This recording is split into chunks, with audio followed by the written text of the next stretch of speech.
네, 글로벌 뉴스 브리핑 시간입니다. 이번 주부터 영국에선 코로나19 백신 접종이 시작됐습니다. 미국도 백신 사용 승인을 앞두고 있는데요. 앞으로 코로나19 백신이 학생들에게 필수가 돼야 하는지에 대한 고민도 시작됐습니다. 자세한 내용을 서진석 기자와 얘기 나눠보겠습니다. 어서 오시죠.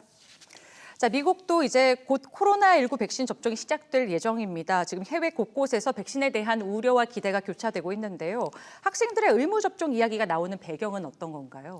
네, 일단 코로나로 인해 학생들이 학교에 나가지 못하고 원격 수업을 하는 기간이 계속 길어지고 있는데요.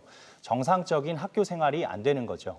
그래서 아이들이 다시 학교에 다닐 수 있으려면 백신 접종과 같은 조치가 필요하다는 목소리가 나오고 있고요. 또 일반적으로 아이들은 학교에 가기 전에 다양한 예방접종을 해야 합니다. 우리나라도 어린이집에 보낼 때부터 아이가 필수 예방접종을 다 했는지 확인하는데요.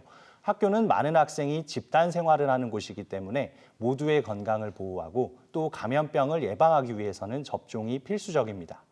그렇다 보니 아이들의 안전한 학교 생활을 위해서 코로나 백신을 다 맞아야 하는 게 아니냐, 이런 이야기가 나오는 겁니다.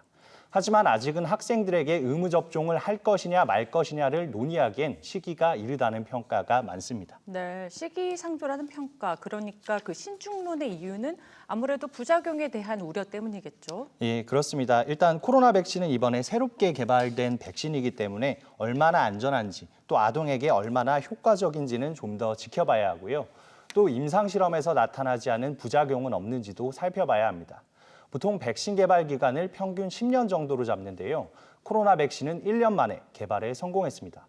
엄청난 돈을 쏟아붓고서 개발에 투자하고 임상실험부터 승인 절차까지 빠른 속도로 진행됐는데요.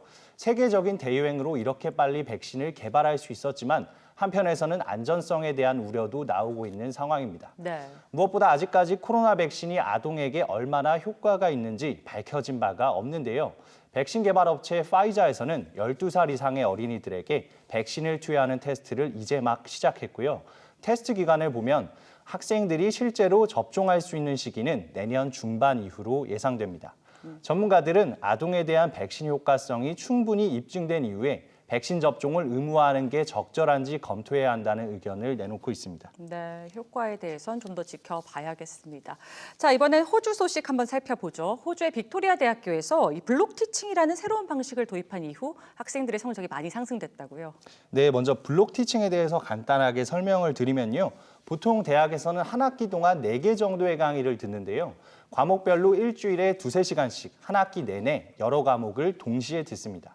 그런데 이 블록 티칭은 한 과목을 3~4주 정도 집중적으로 듣는 건데요. 한 번에 하나씩 몰아서 교육 과정을 끝내는 건데 결국 호주의 빅토리아 대학교에서 이 방식을 도입한 결과 학생들의 성적이 평균적으로 한 단계씩 상승했다고 합니다. 네. 우리 대학으로 치면 B학점 정도 받는 학생이 A학점을 받게 됐다는 건데요. 이런 상승 효과는 성적이 가장 낮은 학생 집단에서 더 강하게 나타났습니다. 빅토리아 대학은 2018년부터 이 블록 티칭 제도를 도입했는데요.